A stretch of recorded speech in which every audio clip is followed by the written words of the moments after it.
Cap, according to Monique, means that the hat on the head means you're lying. I've never heard that, but that's the origin of cap. I'm going to look this up. I'm going to look. Tendencies to be less open-minded. Which is crazy because that's literally one of the three spiritual principles that we have to follow. Yeah. We have to have open. Yeah, we have to be open-minded. It's a 10 step. Don't sound like the president to start inventorying yourselves, but be true to yourself. You don't have. And when I came back, the place was a mess, so I knew I was missed. It's beyond my wildest imagination. It's getting deep in here now. It's incredible. Man. Have the rainbow without going through the rain. And I love it. Me too. Good. Yeah. And applying the recovery, I thought about it for a second.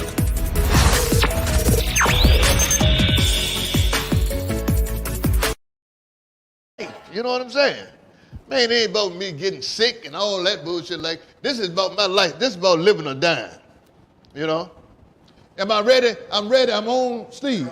I'm on. You been on. My name is Marshall Numbanati. Hey, Marshall. Glad to be back to West again.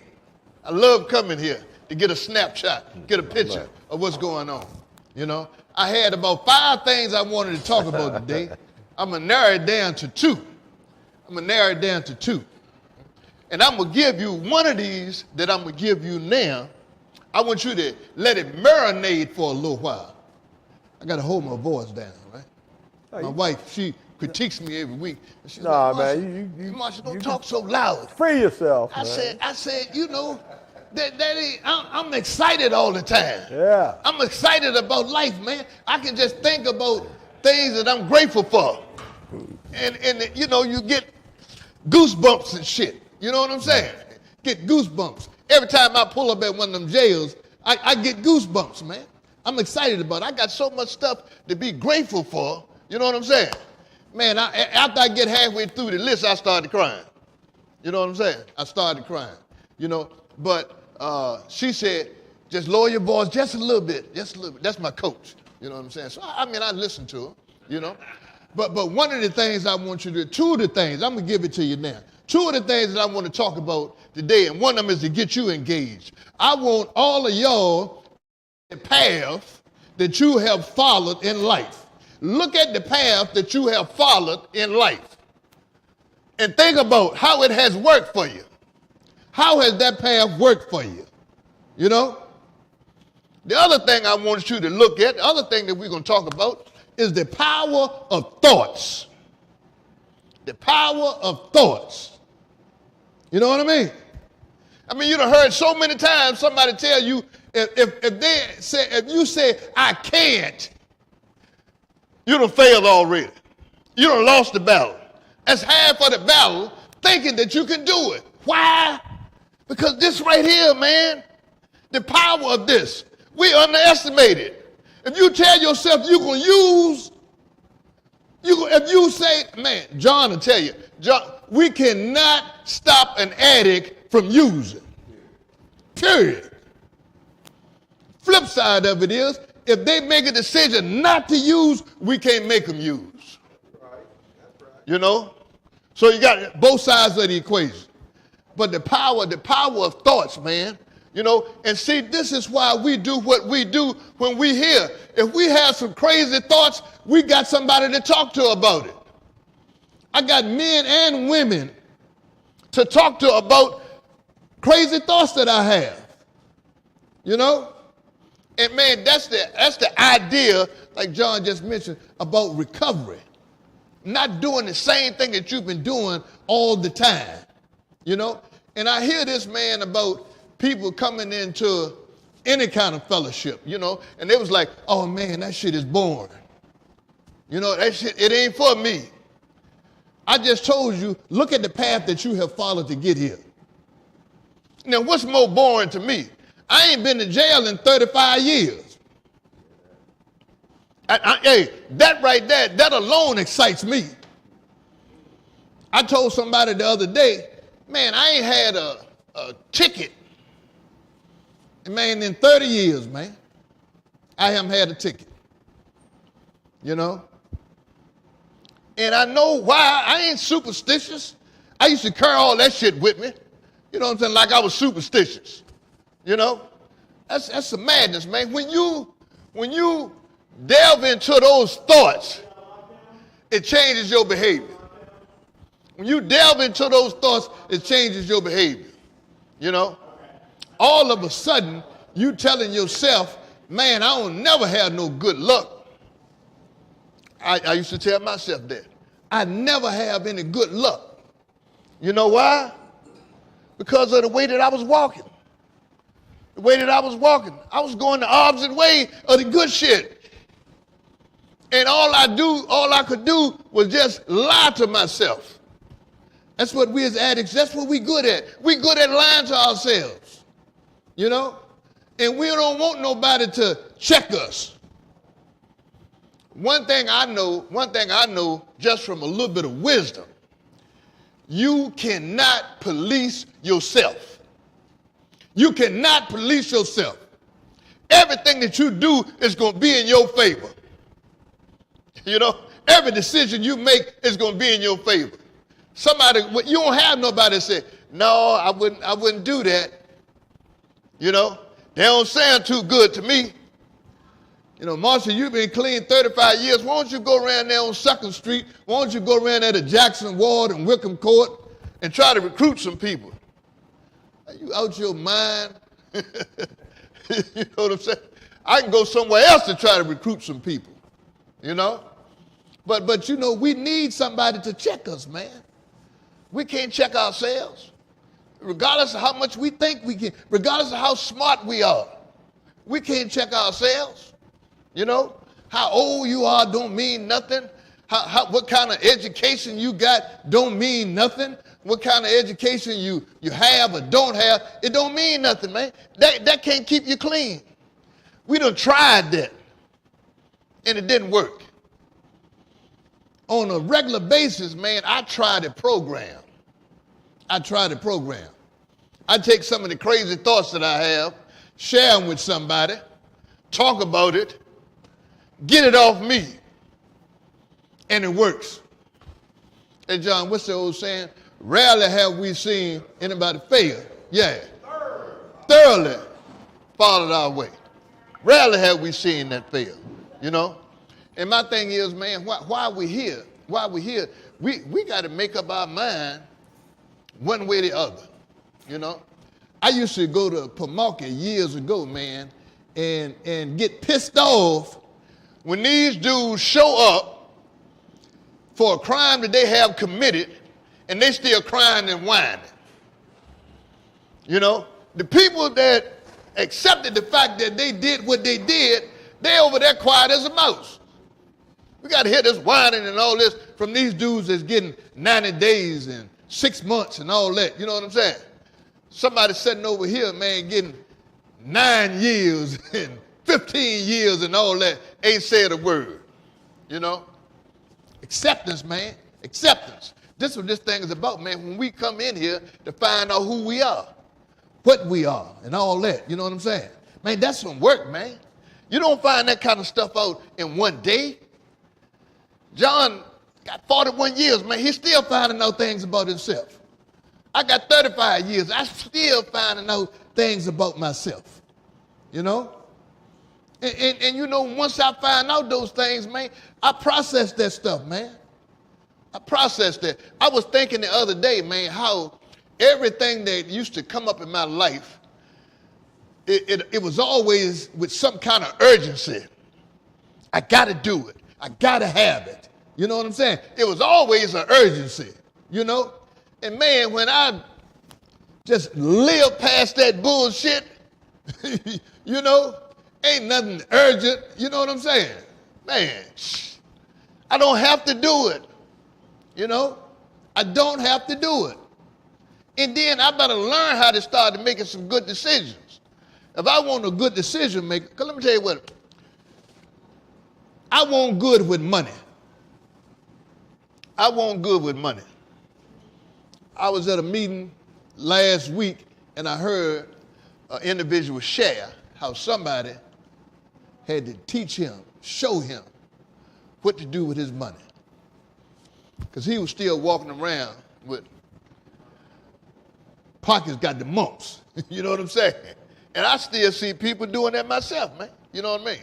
My wife tried to get me to transition, and man, I'm telling you, it was some work. Because I'm still got that old thinking in my mind, right? When I come home, I was like, hey, man, you got any cash? She was like, I ain't got but $10. I was like, $10? This a Friday evening? Suppose somebody come up with something hot. You know what I'm saying? And I might want to buy it. You know, a hot TV or whatever. You know what I'm saying? Tires for the car, anything. You know what I'm saying? I was in the market for that kind of stuff. You know what I'm saying? My wife was like, man, I ain't got but $10. You know, that was then, this is now. Man, I guarantee you right now. Wait a minute, I'm going to show you. Look. I'd have had that $20 in my pocket, man, for days. I'd have had that $20 in my pocket for days. You know what I'm saying? Man, I got a card I can get gas with. I don't need to be running around with no whole lot of money in my pocket. You know what I'm saying? I'm telling man, you try to rob me, you're just going to get some practice. You know what I'm saying? That's it, you know? But the hardest thing, and y'all heard this, man, is trying to find a new way to live. Hardest thing, man. We can put the drugs down, and then we can't find a new way to live, then we leaning towards the drugs. You know? Find a new way to live, man. You know what I'm saying? And that stuff, man, just don't happen overnight. You know? We got to get involved in that stuff, man. We got to get involved in that, man. You know? You heard it all the time, man. I changed my thinking and I changed my life. I mean, that ain't easy. That's some work. You know, so while you're in here and you thinking, well, what can I do to work towards recovery? You can work on changing your thinking. You know, work on changing your thinking and see what happens. Like I said all the time, man, you ain't got nothing to lose. You know, I would much rather be doing what I'm doing now than living like I was living in the past. Not knowing anything, you know, about my future. You know, I'm just living in the past, you know. And man, that's why I'm so excited today. You know, man, I ain't giving this up. Somebody gonna have to take this from me. I ain't giving it up, you know. And for me, man, I go everywhere I can to try to carry the message. The last thing I read today, it said, we all got ability to do certain things. We all got some kind of ability. Some of us just choose not to use it. Whatever you got, you just choose not to use it. You just choose to dismiss it. Open the door for some other shit to come in. You know? Find out, man, who you got, what you are, and all that, man, so that you can use it, man, to keep yourself straight. You know? I love that, man. I love that, man. So when y'all get ready to get out, what I want y'all to do is you can check with any program you want if you're not comfortable with going home. These just are some thoughts here, right? You can any program you want if you're not comfortable going home. But I just want y'all to understand and realize McShin is one of those options. You know? One of those options. We got several programs out there, you know, to help you, man. Got several people out there to help you, you know. The programs are not the enemy. I know y'all thinking too while you're here that the jail is the enemy, you know. The buzzword now is accountability. Buzzword is accountability. Look back on the path that you have followed. Look back on the path that you have followed and see what part you played in it. Was it the system that got you here, or was it you that got you here? Look back, man. You know what I'm saying? See, this is the kind of stuff that people don't want to do. because you don't know what to do with all the information that you got. You don't know what to do. If you ain't got nobody else to blame, then you accept the fact that it was me. But it don't have to always be that way. It don't have to stay that way, you know? And I love it, man. I love it. For me, I'm living to get better. Ask my wife. Man, look here. She called, she said, what are you doing? I said, man, I'm in here washing clothes, you know, folding up clothes, making the bed, you know what I'm saying? I'm doing some productive stuff. And I'm reading, you know what I'm saying? That was it. That was a beautiful day, you know what I'm saying? Beautiful day. Now, on top of that, I went and hit some golf balls. But that was a beautiful day for me, you know what I'm saying? I can do that kind of day 3-4 days out of the week, you know? But again, if you want to go somewhere, man, if you want to go to McShin, I got a guy here, and me, myself, we can help you. I don't know if y'all know this guy, John Shinhauser. Come on up, John. Yeah. Just hit that button. Yeah. Come on in. And go tell him to hit the button. Hit the button. Got a couple latecomers don't know how to hit the button to get in the door. Yeah. First time. Hey, look. I love you, Mark. Love you, man. Hey, look. One thing I can say about John, man, John has a history, man, of working with newcomers that come into the fellowship and come into the program. Man. More of a reputation than a history, man. Yeah. You know, or looking for some help, man. He got a history of doing that, man. Right. Everybody that know him know that, you know. Right. John will pick a newcomer up, man, and oh, I got 2 seats right here in the middle for you. You're late. They didn't lock you up, so you must have pissed clean, man. I like it, man. Got one of your alumni coming here. You had to cross your fingers and your toes?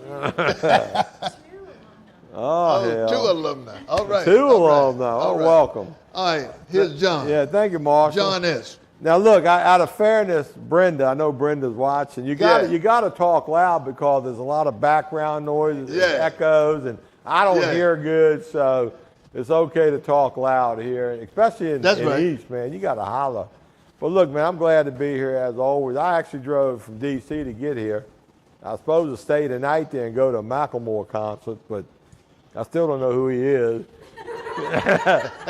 No offense. I know he's a rapper and he likes recovery. He's in recovery. That was good. But I was at this conference called Mobilize Recovery. Ryan Hampton, a newcomer, you know, he's only got like 6-7 years, maybe 8. I don't know how long he's got, but I met him when he was new.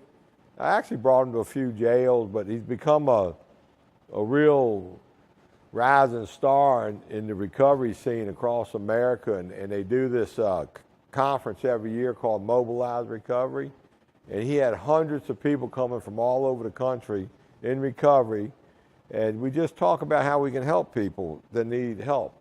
And we had the Vice President's husband was there, Macklemore was there, Secretary of Health and Human Services, Secretary of SAMHSA, Substance Abuse Mental Health Services, a lot of government officials, a lot of recovery people, a lot of organizations. So I say all that for a couple reasons. One, when you leave here, I hope you choose to get involved in recovery-related activity, whether it be a pathway to recovery, a coffee-making job in a home group, get involved coming back to jails and prisons, helping carry the message of hope. You can get into advocacy. You can actually call on your elected official and volunteer to give them information. Hey, look, this is what works for me. They starting a new I don't know what you call it, but while they were there, they invited people, if you want to run for office, if you're in recovery and want to run for office, go to this site. And it had that you put your phone over top of that cue card or whatever it's called. 50 people signed up. I want to run for office. Now, we have elected officials in recovery in office, but we need more. So that's what this conference was about, was to inspire, motivate, give hope, but give you pathways to do that. You know, don't think where you've been and what you did can limit you from where you can go in recovery. Real important. Like I knew our speaker before he comes up here and talk. I remember him when he got off the bus. Okay? He probably won't talk much about this.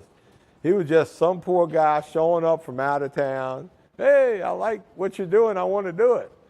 He is well on his way to being what I call a recovery maggot. Somebody he's gonna have a great RCO one day. He's already got a little starter one going, I'm sure. He's gonna have a bunch of recovery hours. He's gonna be a real champion of helping people. So you just don't know how this is gonna. I did not know 41 years ago where my life was gonna be 41 years later. How old are you? 20. Well, I was 23, okay? My first introduction to recovery. All I was thinking about is girls and money and no jail, you know what I mean? So I know when you're 20, you're probably thinking shopping, Manolo Blahnik, Tory Burks, Chanel bag, whatever. Oh, you will if you ain't there yet. I mean, but somewhere in the line, I think the women go through that period of shopping. They want things. Sometimes it never goes away. Like my wife, it still ain't going away. But that's a different story. Don't look so happy, man. Shopping can be your story if it ain't already. Yeah, I know a little bit about shopping. But recovery is not a drag. It's anything but a drag. And that's the truth. You know, I say it often, your drug get high ain't going to be so good, but your recovery high can be pretty damn good. And, you know, I live a very full life. I'm not short of anything to do. I mean, I got plenty to do. Good stuff, you know. I mean, a lot of what I do helps people. It helps me. It helps my community, you know. So don't be afraid. Hey, Laura, how you doing, baby? You want to join us? Well, I'm kind of running out of time. I know. Ain't enough time in the day, is it? Well, You all know Laura? This is the best PO in the history of PO world, man. I mean, she's a star. I bet I know at least one of I'll you. bet you too. How you doing, baby? Good to So see are we you. on TV? It's actually a live stream. Is it really? YouTube. Oh, well, Here, come on. Say a few words, man. No. No, come on. This woman has helped more people than I have, man. So I wish you all the best. Just realize that recovery is a process, not a destination. There you go. Okay. Well said. And I've known Mr. Shinholzer since You was a baby. 1982, maybe? A long time, yeah, forever. So if you get a chance to get in her presence, you jump in her presence, okay? Oh, we're having a big event. When? Saturday, September 30th at Front Park. So if I can get you out, y'all go? Yeah, y'all wish. And you got Clay Porter. He's helping with it. And, Oh, good. The big McShen Grill. Good. Yeah, So we'll be there. Yeah, we're a sponsor. Hell, I know I'm going to be on the 30th.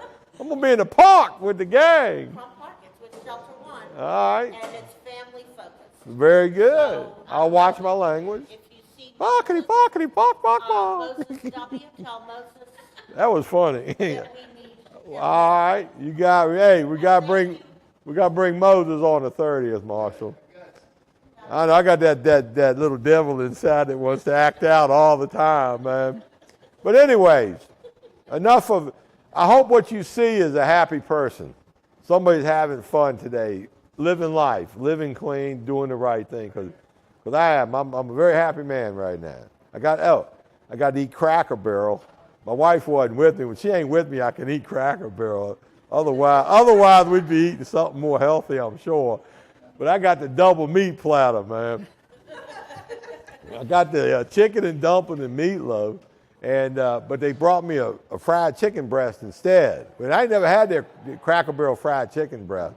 I got to admit it was pretty good. And then I got not only biscuit but cornbread. So, I mean, I wiped it out. Fried okra. I mean, I know y'all. The green team eats out, don't you? Y'all get to eat where you want. But you guys are stuck, right? Yes. Well, another reason, let me tell you, one of the biggest reasons I avoid correction is lack of my sexual partner I desire and the food. I mean, come on, man. You don't like the food here, do you? When you write home, you don't write home about the quality of the food, I know. It might be other things, but the food ain't it. But anyway, we got a great speaker tonight. Pay attention. You're going to like Eli. He's a good boy. He got a heart of a recovery warrior. I don't know if I really ever seen him not say yes to when you ask him anything. He's that guy. You see him and you hurt and you need something, you ask him.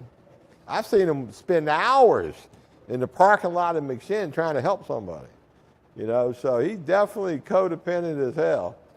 So I mean, he's a good man, and he's a helper. He's a warrior in our recovery space. So Eli, come on up here. Tell us how you do it.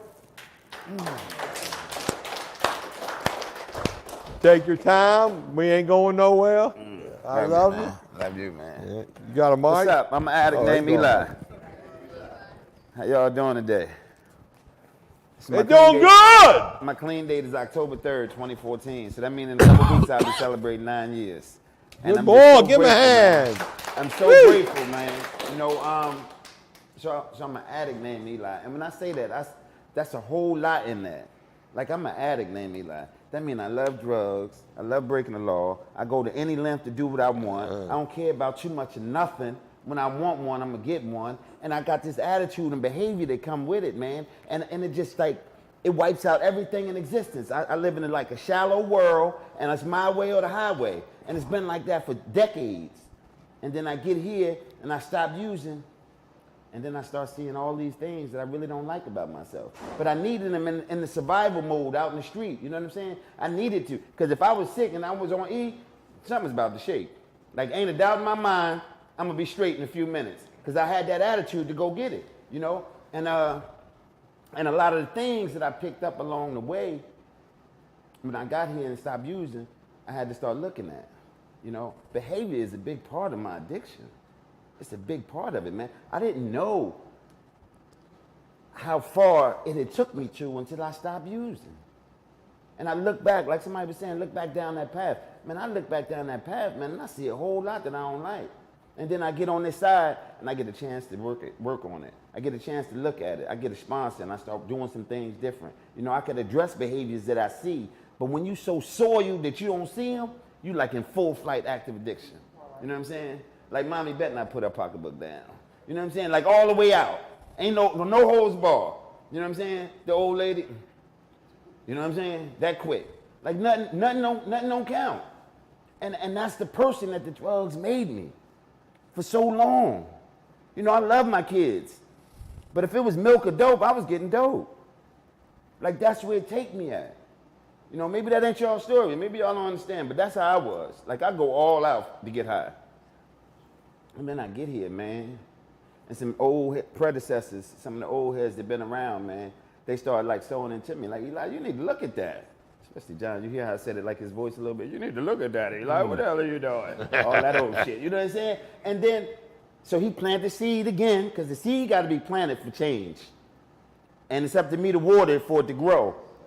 And then I'll get the harvest from it in time. You know what I'm saying? So they would plant them little seeds. Eli, you need to stop that. Eli, you need to look at that and stuff like that. Now I'm clean. I ain't been high in a while. So I got me a year or 10 months or something. I'm doing good.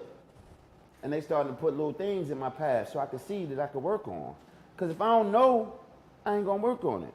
But when they say it, then I see it, then I got to look at it. Because now I'm a little fearful because they telling me you keep it up, you might use. And I don't want to use. So I got to start addressing some of these issues that I got going on with my behaviors. Because I'm human. And my mind is soiled, so I like what I like, and I've been liking it for a while. And when y'all come here and tell me I can't do that, I don't like you. You know what I'm saying? I don't want you to change my mind. You know what I'm saying? Because it's fun, and I enjoy it. But the bottom line is it healthy for me, or is it healthy for somebody else? You know, am I harming people? You know, and we grow to that point. You know, if I walk a mile in the woods, I got to walk a mile out. So it's going to take time for these changes to take place, but I have to start addressing them at some point. You know, a couple weeks ago, I was in Alaska, man. I done been to meetings in 17 states, I think, you know, and I just go. I was in Alaska up there, and I was looking at the salmon. They was running, and I was eating halibut fish. Look, this is a dude from Jersey that washed up in Virginia, had to go to treatment in Kentucky, came back to Virginia, and ain't got no business in Alaska for real. But I was there because I stayed the course, man. I stayed the course. Like I believe. And another thing is my faith has grown. You know, my faith has grown a lot. And for me, it was like I had to develop a relationship with something outside of me, something bigger than me, to give me some strength to help me stay clean. Because left to my own devices, I use, because I'm an addict and I love dope. Y'all see my nose, how it's all messed up. Because I never shot dope. I sniffed it. So really, these is track marks on my nose from sniffing dope for all them years, where I burned it out, sniffing all that poison and stuff. You know what I'm saying? And they said, you know, I was going to go to doctors and get that Michael Jackson nose or something like that. You know what I'm saying? Get that joint hooked up and all that. But every time I look in the mirror, I see, don't pick that shit up. Next time it might fall off. You know what I'm saying? Like you got, like, I see it for what it is. But the relationship with the higher power is big. Because I need a source outside power to help me, man. I can't do it by myself. So I have to, like, start this relationship with what I believe is God. And I started doing it like courting God. Like I'll get ready to eat and I say a little, thank you for the food, amen. You know what I'm saying? I start courting it. And just like you start dating that girl that you see across the room or that dude that you see, you know, first y'all be making eyes and then y'all, you know, hug a little longer than necessary. And then you start changing social media and you start courting the relationship. And that's how I had to do with my higher power. I had to start courting the relationship. Before I go to bed, I say, thank you for getting me through the day, Lord. You know, and then I get up in the morning and say, thank you for waking me up. I start courting the relationship with my higher power. And then I start seeing power in my day because I ain't thinking about using all day. And things just start changing over time, you know. But I didn't give up. Listen, in 2017, I lost my dad February 7th, my sister April 20th, and my stepmom the 4th of July. In 6 months, I lost my whole family, for real. But I ain't lose my date because I had developed that relationship with that higher power and I had a fellowship of people around me to pull me in, man. They wouldn't let me get by myself because they knew I was going through it, you know. And my dad was in the military, and the truth is, he had a insurance policy, and they sent me some zeros in that joint, man. And my mind and my disease was like, listen, you could, or you could, or you could, you know what I'm saying? But all I did was go to a meeting. Me and my brother stayed shoulder to shoulder. And we went to meetings every day. Went to meetings. Go to the funeral parlor, make arrangements. Go to meeting. Go to the hospital. He was in hospice right here at the VA in Richmond. We go to the meeting, go to the hospital, get something to eat, go to the meeting, go back to the hospital, go to the meeting, go home, do it all over again tomorrow. He stayed in there 13 days. You know, like life is going to happen and I need to be prepared for it. And the only way to prepare myself for it is connect to a power greater than me, man. There's going to be some things going on in my life that I can't handle by myself. You know, because the truth is, grandma going to get old and she going to die. And I ain't going to want to accept it, but that's life. You know? And I'm going to have to accept it. And how am I going to accept it? Because I'm going to follow the process that's been laid down in front of me. I'm going to share it. I'm going to talk to people about it. And I'm going to get through it. You know, when my sister passed, I was in a truck in Gloucester, Virginia, and I was going to New York to Hunts Point. And I had about 80 bushels of crabs in the truck. And my niece called me. She said, Uncle E, Mommy not responding. She had just came home from school. And I said, call 911. And I turned the truck around, went back to my job, jumped in my car, and drove to Farmville. By the time I got to Southside Hospital in Farmville, she was already pronounced dead. And they just had a sheet over, and she was in the room. You know, I took the sheet down, took her jewelry off, and gave it to my nieces. And the next morning, I went to the funeral parlor and started planning her funeral. Like, that's what we do. We just show up. We just show up and we pray and we connect and we just show up, man. And we hit a meeting and we talk about it and we use the phone numbers that people give us to reach out to and we let them know what's going on with us, man. And we share about it, man. And then ultimately we help somebody else. You know, when I be feeling down, I could grab a pair of sneakers from under my bed because I seen a dude that just came home and just looking at him, I almost know his sizes, so I could grab a couple things and when I go see him, I could drop them off to him. You know, and they gave me service. John, Marshall, and them, they gave me service because a couple years ago when Marshall was talking about Pamunkey Jail, I used to go there. And I was new in my recovery. And they gave me a chance to come in and talk to people. They told me how important service was. They told me when you're feeling bad, you need to help somebody, Eli. You know, when something going on, it's going on with you. You know, you can't let outside things disturb your peace. So if you're noticing something about somebody else, it's that mirror that you're looking at, and it's probably something you need to look at. You know, they told me some things, man, to help me stay clean through some tough times, you know. But recovery is available to us all. I ain't know nothing. I'm an addict just like everybody else. I'm just a street dude from the hood, just like everybody else. I don't have no like template and nothing on how to do it. All I know is you don't pick it up. You keep going to whatever you go to. And you connect to something higher than you, and you don't use. Like that's it. Like from 99 to 09, I was in Fed prison. 10 years straight, day for day, no days off. So I know where y'all sitting at, But I ain't been back other than to share the message, because I stopped using. I know you could change. I am y'all. Like I know where you at, and I feel you, because I've been right there in them seats. This process is for everybody. It's for everybody. It ain't how you got here. The fact that you're here and you hear the message gives you an opportunity to grow from this point on. It don't make a difference if you white, black, candy stripe, if you did it, you ate it, you didn't do it, whatever happened, whatever got you here is almost grace. Because for real, 2 people died last night. And it could have been you if you was on the street. So this might be your saving grace for you to get a moment of clarity to decide to do something different. We don't know if it happened to us. It could have happened for us. We don't know, because people are dying left and right. That fentanyl hit the streets, man. And I'm telling you, they just said a dude hit a marijuana stick and went out. Dead. It was laced with fentanyl. Like, this was happening in the streets. So I imagine he might have been here, rather been here, than hit that joint in the street and died. So this might not be as bad as you make it, because you got an opportunity from this point to start to grow and develop. Start change, because the process of change starts with you. I don't want this no more. I got an opportunity to do something different. I could get a chance, a moment of clarity to look at my life and see where I want to be in 3 years, 5 years, 6 months. We come out of these places and we need to get right connected with a source of strength. We need to find an RCO. We need to find a place to go. We need to go where people are recovering at and change our whole social setting. We need to delete all the numbers out the phone when we get our phones out of property, and put some positive numbers in there. It's about us doing something different to get something different. Because if nothing changes, nothing changes. The journey is about you. The journey is about you. It's solely about you and what you want to do to change your life. Because if you don't want to do nothing, this would be the cycle that you'll continue to run until you stop breathing. But you never have to come back here. You never have to come back here. Change starts with you. Nobody can make it happen. They said it earlier. If you want to use, can't nobody stop you.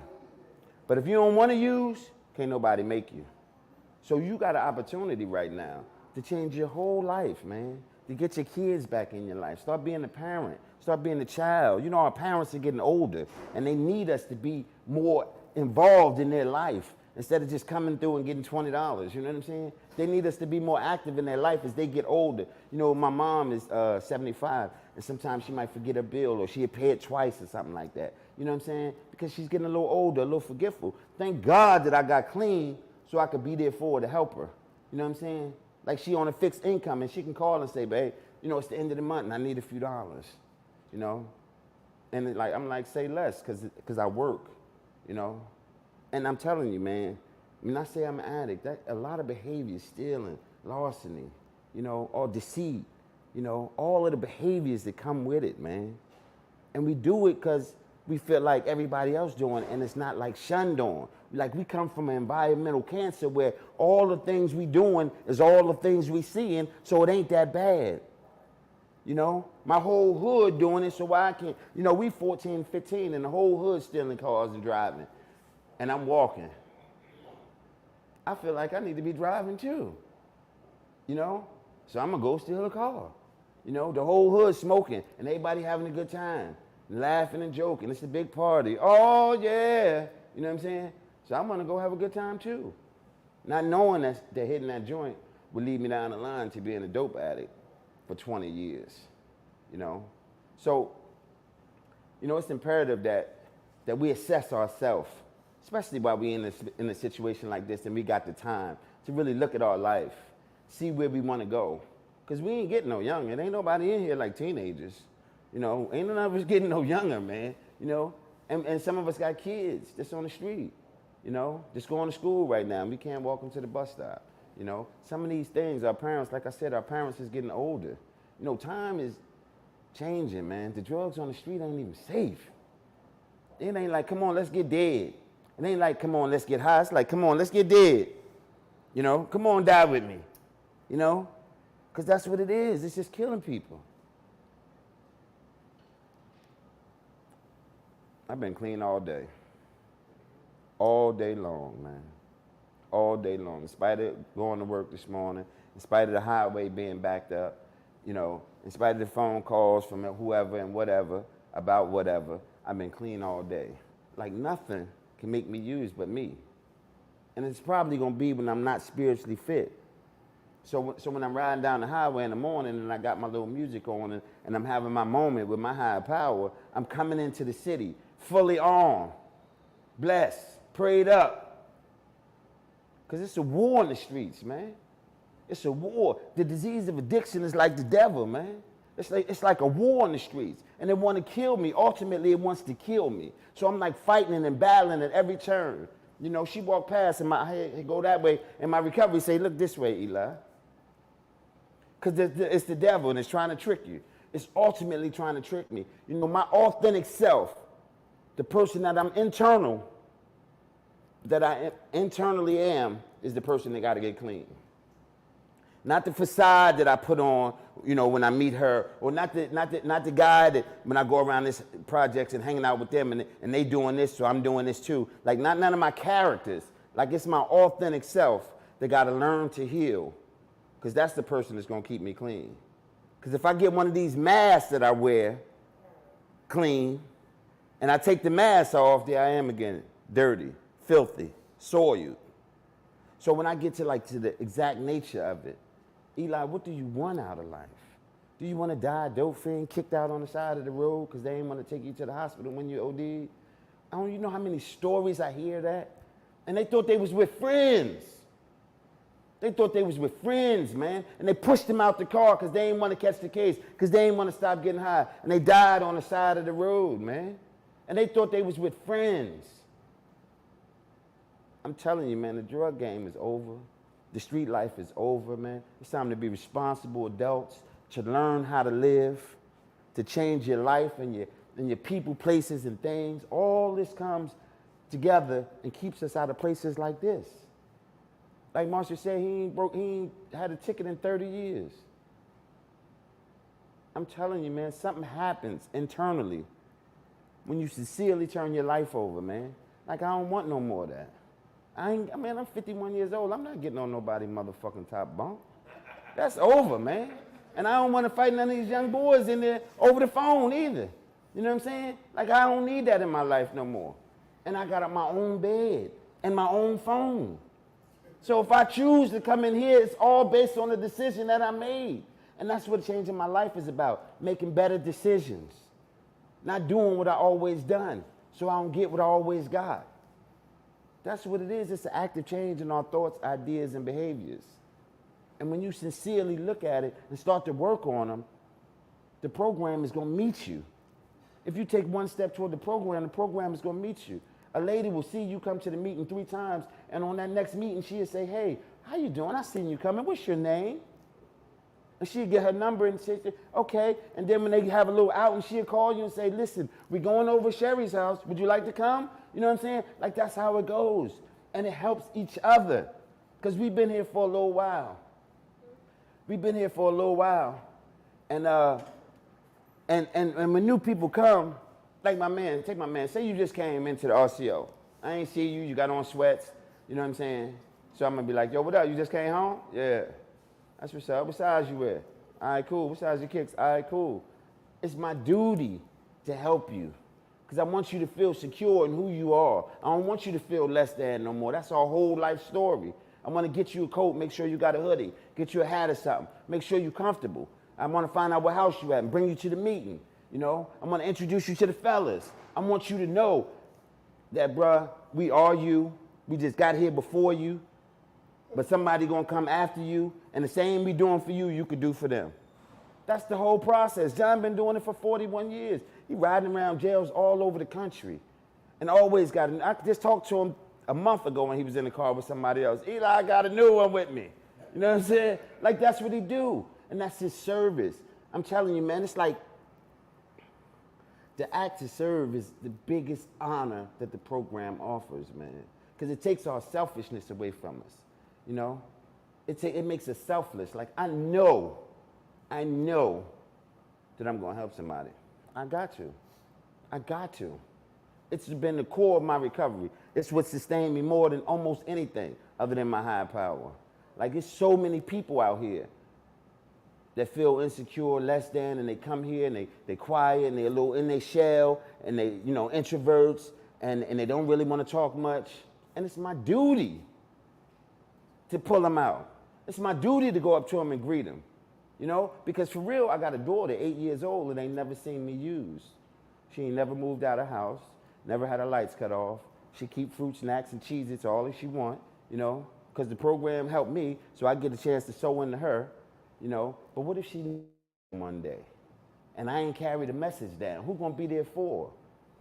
See what I'm saying? So like, I'm indebted to the program. That's how I pay it back. Because the program saved me, so it's up to me to try to help somebody else so they can help somebody else. So if that 8-year-old ever walk in here at 20 or 19 years old, somebody can help her. If not, we just stealing from the program. It's the same larceny, it's the same deceit, it's the same mischievous behavior. All of that comes with it. So like I sincerely said, I want to do something different. My authentic self decided to change. And it took time, man. Good knows it took time, man. It took time, man, because I still play poker more than I should. I still love to ride the MGM when I don't need to. You know what I'm saying? I still do. But I ain't gonna use. I ain't gonna lose my rent money because I'm a little more responsible. And I got $2, $3 put up if I want to go play. You know what I'm saying? But because I work every day. I work every day. Like no days off. Like my phone constantly ringing for somebody that needs some help from somewhere. I don't even know how they got my number. Sometimes I don't even know who I just talked to. But I'm gonna tell them, I'm gonna text them a number, call this number and tell them Eli told you to call. I don't even know who it is, but I met him somewhere and he had my number. And he find himself in a dark place and I gotta try to bring him towards some light. It's my job, like the Good Samaritan. You know, when they was coming through that little road, that dude ain't know that dude, but he just put him up in the inn and told the innkeeper to hold on to him and I'll be back through. You know what I'm saying? He ain't know him. It wasn't personal, but he was doing what's in his heart to do. And when we really commit to changing our authentic self, we have a change of heart. Our soul our soul softens. You know what I'm saying? Like I ain't selfish as I was. I ain't a taker no more. That's the big one right there. I ain't a taker no more, man. I ain't taking no more, man. If somebody drop $10, it ain't mine. I'm not gonna touch it. I'm not gonna touch it. That might not have always been the case, but today, I'm not gonna touch it. And that's growth. You know, because there was a time I'd have stepped on that joint and just tried to hide it so nobody else ain't see it. And wait till everybody turn their head and then tied my shoe with that little slide joint, you know what I'm saying? Had that joint up in the cut right quick, man, you know what I'm saying? I'd have had that joint, you know? But for real, today it ain't mine. And I ain't gonna touch it. Because I know from living right, that $10 would take me through hell. And it ain't even worth it. It ain't worth the money it's printed. It ain't worth the ink it's printed on, man. It'll take me through hell because I made a conscious decision to do wrong. And I'm trying to do right. Look, when I first got clean, I used to have bad headaches. I had bad headaches, man. And I would eat these Excedrin migraine. And I would buy the big bottles of them. And I mean, out of nowhere, my head just would start throbbing. I would have to like sit back and I would just like hold my head back, put a hot rag on my head and just hold it back. And I didn't know what it was. And I would eat these Excedrin migraines. So one day I was in Walmart in Gloucester and I got my Excedrin and I did some other shopping and I'm putting all my stuff up on the belt to pay. And then the belt got full and the bag started coming off and I went to put the bag back in the cart, man. And I seen that big $13 bottle of Excedrin. And there was a moment right there. You know, old Eli put the bag on top of him. You got them. But recovery, Eli said, you came in here with the money to buy the damn pills, pay for them. But them pills could have sent me out. Because if I would have got away with that right there, I might have tried it again. You know what I'm saying? Like, it's my own behaviors. I'm my own worst enemy based on my actions. It's my own behaviors that's going to destroy my life if I allow it to. So, like, at every turn, I got to be cautious. I pull myself up more than anybody. I told you earlier, they used to pull me up. Eli, you don't need to do that. Eli, that ain't a good look. Eli, this. Now I get to look at it myself and pull myself up. Eli, don't do it. Don't do it. You know what I'm saying? Don't do it. Like, because I want to do better. Because I'm trying to please the God of my understanding. I'm trying to walk in his light, in his image. And he ain't going to do it, so I shouldn't do it. Bottom line, man. He ain't going to take that $10. God ain't going to take that $10. He ain't going to take it. That's why I shouldn't take it. You know, it's like something inside of me has to connect with something outside of me to complete me, man. And when it's just all me, the self-will run riot. And I run right up in here. I'll be throwing rocks at this joint. Let me in, because I'm just doing what I want. So y'all let me in. And I ain't got no bail money either. Just hurry up and let me in. You know what I'm saying? That's how my life will be. Just shambles, disaster, loving the confusion and chaos. And then I get in here and I get a moment of peace. You know, the door's locked, I'm in my cell, and I got a moment of peace. And I start reflecting. I'm sick of this shit. I don't want to keep coming to these people's jails. I miss my kids. I miss my family. You know? And in the moments right there is when you connect to it and you can start to do something different. It's in the moments right there where you got a moment of clarity. It's like a spiritual experience is happening in your life and you're sitting there and the door locked and it's all you and God. And you got a moment of clarity and it can build from right there. That's when you say, just help me do something different. Help me do something different. And a lot of times, I was telling you about that environmental cancer because it's in our neighborhoods. So a lot of times when we get out of a spot like this, we need to go somewhere different. That's why these RCOs are like amazing right now, because they give us a safe environment to go to where we could try something different. Because ain't no telling how long it's going to take me to smoke and get high if I go back down Hillside. It ain't no telling how long before I be high if I go back to the same environment. You know, I might love the projects, but the projects don't love me. You know, and I can't stay clean down there, so I need to go somewhere else. I need to try something different, and that's all a part of that change. And then it started to manifest itself, and it says that, so I was put here so I could have these thoughts and get this moment of clarity, and then I could go here and I could start doing what they doing, staying clean, and get a little job, and get my license back, and get a CDL, get my life on track, and start having my kids come down on the weekend when they got family visits, and then I can start building a relationship with my kids and let them know that I'm doing something different, and then my life start changing, and then you look up, and 3 months, 6 months done pass, and you ain't used. See what I'm saying? And then the new dude come in, and he ain't got no socks, and you got 5 pair of socks, and you give him a pair. Now you just helped him. And if he don't remember nothing else, he gonna remember that dude that gave him them socks. See what I'm saying? And that's your selfishness leaving you. As soon as you see somebody that's in need and you help them. See what I'm saying? And that's now your spirit is growing. Now you're getting connected. Things are changing in your life. You're starting to believe. You know, you're starting to believe. Every day you walk, you're starting to get stronger. You know, the dope out your system. You know, physically it's gone, but mentally and spiritually I'm still a little sick. So it takes time. It takes time. It's called PAWS, post-acute withdrawal syndrome. And it's in all aspects of the disease. You know, physically, mentally, and spiritually. So now it takes time. So now I'm starting to do better. Start to look at things different, you know. It ain't my night to wash dishes, but I see some dirty dishes and everybody sleep. I'm going to go ahead and wash them. You know what I'm saying? Little things, baby steps in the right direction. You know, and the turtle gonna get there too. It might be slower than the rabbit, but the turtle get there. You know what I'm saying? Little baby steps. And my life's starting to change when I start to make these decisions because it's you know, a change in my thoughts, behaviors, and actions. And I'm starting to make different decisions. So I don't know how long I got, man, but I'm telling you, if you don't remember nothing else, remember that change starts with you. That whatever you're going through, you never have to go through again. Hey, tell them about your startup organization, how that come about. Oh, yeah. And So, let them know you're an option. And, yeah. So like John was saying earlier, some years ago, I'm coming up on 9 years, so this must have been 7 years, 7.5 years ago, right at a year or something. I was telling John, man, I'm gonna get some beds. I'm gonna get a place, John. John said, man, rent a place and put some beds in there. You know what I'm saying? Like it ain't no whole big drawn out thing. Yeah, quit fucking with me. Go do it, goddammit. Go do it. Go do it. You know what I'm saying? And in my mind, you know, I gotta have license and I gotta go to school for this and I gotta do. Nah, get a house, put some beds in it, and tell people to come live here and make sure they stay clean. And that's helping the community. That's rebuilding the community that we tore down when we was running around shooting guns and acting a fool and breaking in stuff and doing all of that stuff. And now we got VA Hub. Hub is the acronym for Help Us Become Better.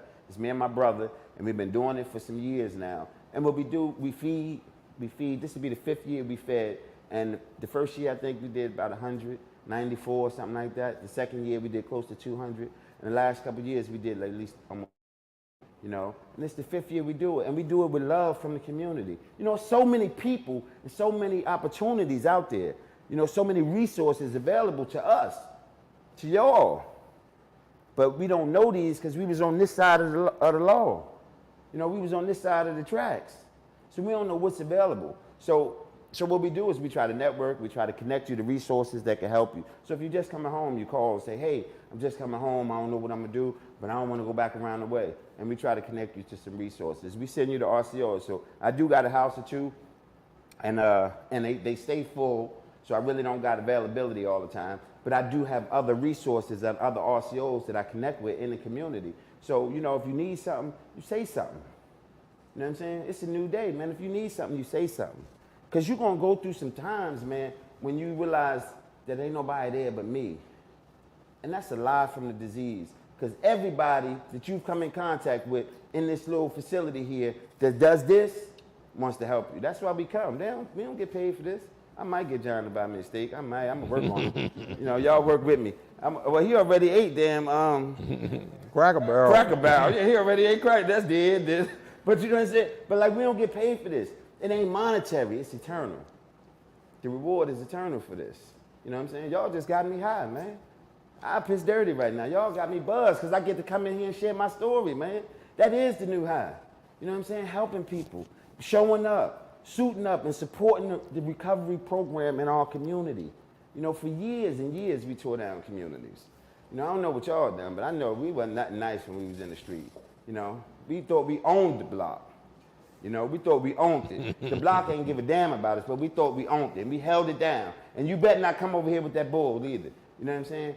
But today, we get a chance to rebuild the community. And we do it one addict at a time. One phone call at a time. You know, one bed placement at a time. You know, we do whatever we can do to try to rebuild the community, because I'm telling you, we got kids. And we ain't just here. They're going to need it. It's imperative that we keep it going because they're going to need it. Whether it skip a generation, whether one of the twins get it and the other twin don't, somebody down in our family tree is going to need it. And it's up to us to keep the doors open, to keep carrying the message. So again, I'm an addict named Eli, and I don't care who know it as long as I don't forget it, man. I don't care who know it as long as I don't forget it. Like, I ain't ashamed of it. Like, it's changed my life.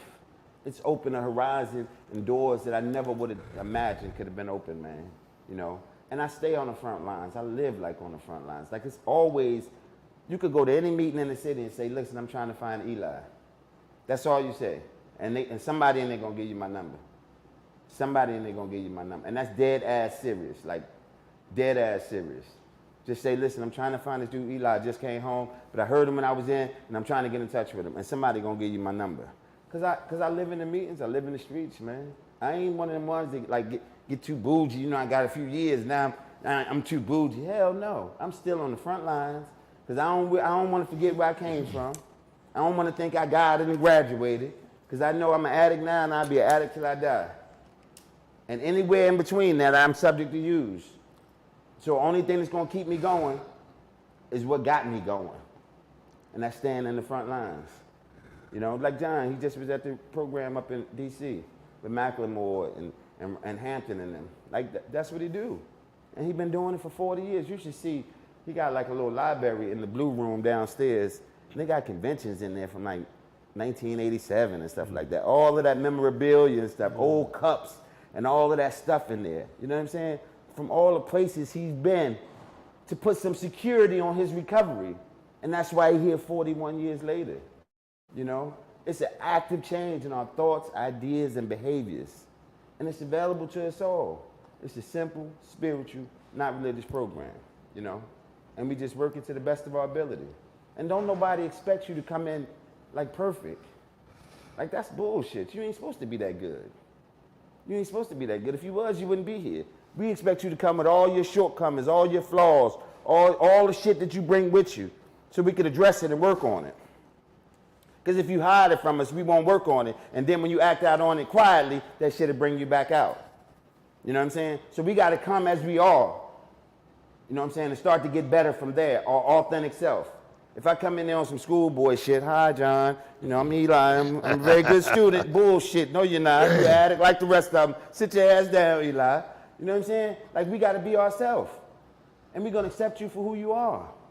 And we're going to try to work with you to the best of our ability. And we hope you don't use. And we hope you stay. And we hope you get a sponsor. And we hope you get a home group. And we hope you get involved with service. And start going to area meetings and stuff like that. Like, really get involved. And listen, I don't care who you are in here right now. If you walk in a meeting, I'm sure you're going to see somebody you know. And they're going to be happy to see you. They're going to be happy to see you. And then if you stay, somebody going to walk in and see you that they know. And they're going to be happy to see you. Like, that's how it goes. So we got to come, we got to stay, and we got to learn to enjoy life clean. Man, we just left for a convention in Fredericksburg. It's a small area, Rackner area, small area. Richmond's probably, I don't know, it's about 40 deep. We was in this little all-American buffet right there in Central Park, up in that, Central Park up in that area. Then we took over that joint, man. We was all up in there deep, man. Had about 7 new people come up with us. You know what I'm saying? They ain't had no money for no food. Ain't nobody asking for no money. Come on in here and eat. You know what I'm saying? This is a buffet. Go in. Yeah, go in, man. Get tight. You know what I'm saying? And then we had a nice little countdown. Like, this is what we do. We go bowling. We be at the bowling alley. We go shoot pool. You know? We had little dances and stuff. Look, it ain't like you may think. Because your disease will block you off from it. Because it'll keep telling you these things that's untrue about it. But the bottom line is, you can learn to live clean and enjoy your life. I do it every day. You know, every day. You can learn to, you know, take care of your health, go to doctors and get checkups. You can learn all of these things that we lost along the way. You can learn to be a morally good person again. You know, have empathy for others. You can learn to be the parent that you always wanted to be. You know, nothing is out of our reach. Once we stop using, the sky ain't the limit, it's just a view. It even goes beyond that. And I thought about that when I was in an airplane and I was riding on top of the clouds at about 36,000 feet. And I said, the sky ain't, Jada said in the video too, the sky view is just a limit. The sky's not the limit, it's just a view. But as I was riding in the plane on top of the clouds, I was thinking like, it go beyond the clouds, man. Like, ain't no holds barred. You can do whatever you want, man. People coming in and getting doctorate degrees.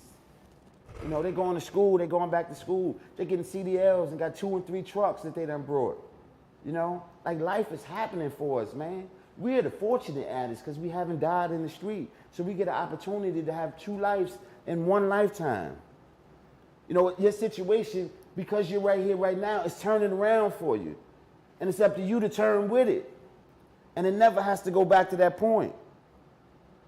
But if we stay self-centered, you know, if we still think we got it, if we still think that the world owes us something, you know, that I need to get this and I'll be all right, you know, the fast, quick cash, 1 more lick, you know, that's the disease. And the disease lives in our head, and it's a lie. And it constantly manipulates us. Because just look at it like this. How many people did you manipulate to get what you want when you was out in the world? See what I'm saying? So surely if the disease could give you the insight to manipulate them, surely it can manipulate you. So when you get negative thoughts about your future and what's possible, you got to see it for what it is.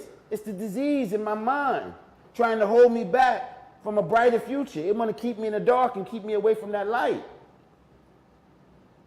Something is happening, man, in the recovery community. You know, we oftentimes hear about a lot of people passing, and that's so unfortunate, and my condolences to them all. But the truth is, some of us are living, man. We living and enjoying our life, man. We learning to be the father that we ain't know how to be. We learning to be financially responsible. You know, we acquiring things. You know, we helping other people, man. We building like communities of recovering people. They're strong.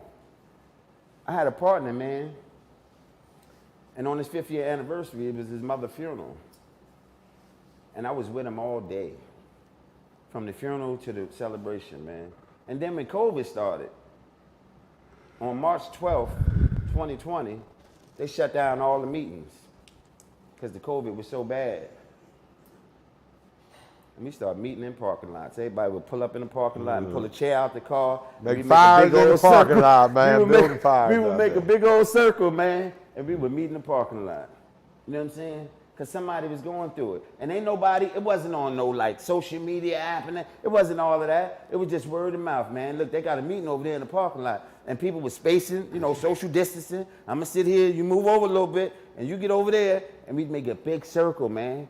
And we would just have a meeting, you know, because the fellowship needed each other. We had new people that didn't understand the significance of not going to a meeting because that's all they've been hearing for the last 60, 90, or 30 days, go to meetings. And then all the meetings stop. So we figured, look, I want a meeting too, so let's just make a meeting. Let's just park over there and put our chairs around in a circle, you know? And we did that for months and months and months. I all the way back far, and I would take a picture, just a silhouette of the circle, and I got a little book of how we made it through COVID. I had it printed, you know? And we would be here, and then we would be like at the parking deck. It started raining, so we moved to like a parking deck, and it was a 5-level deck. And we would go up between the 2nd floor, and we would have a big circle. I counted 86 people in there one night. You know? Yeah, the cops came and we run you off, man. Remember the cops came? Over against the wall, motherfucker. The cops came, man. You know what I'm saying? Like, it was real, though. And it was people trying to protect their life, trying to put some security on their recovery. You know? So, man, whoever you are, man, you know, if you're under the sound of my voice, just know the God wants more for you than to die from drugs. He really does, man. He don't want you to die that horrible death, man. I'm an addict, late Eli. Thanks for letting me share. Hey, Eli. Good job. Thank you, man. I love you, man. Thank you, love you, John. Damn, it's cold in here, ain't it? Y'all freezing, ain't you? Oh, they always had the AC on. Oh, man. Thank you for sharing, Eli. Thank you, man. Hey, man, the power of thoughts. The power of your thoughts. You know what I'm saying? Man, sometimes it'll take you where you don't want to go. You know what I mean? I bet y'all wondering what's in these boxes. It's your early Christmas present. It wouldn't fit in your cell, so I told them drop it off here in the lobby. Yeah. Y'all want to guess what's in there? Anybody can guess. What's in the boxes? I got no idea either, man. I'm just messing with you. So y'all been here, right? Yeah. Right. Nice to come back to visit, though, ain't it? Yeah. Well, we're glad y'all popped in. You in McShin, right? Yeah. You go from jail to McShin, or a good spot? Yeah, it's a great spot. They can't hear you on YouTube world, but I know what you're saying. I know it's a good spot. How many of y'all got somewhere to go when you get out? All your hands should go up. If you got nowhere to go, Eli talked about it, we talk about it. Trust me, if you chase recovery, you're going to find it. If you feel like where you came from is the place, what do we say about that? Yeah. I got a question. So I called the McShin house, and there were no availabilities. That can happen, but that don't mean we can't help you. Anybody walk across our parking lot to our building, if you get there at a reasonable hour, we won't abandon you.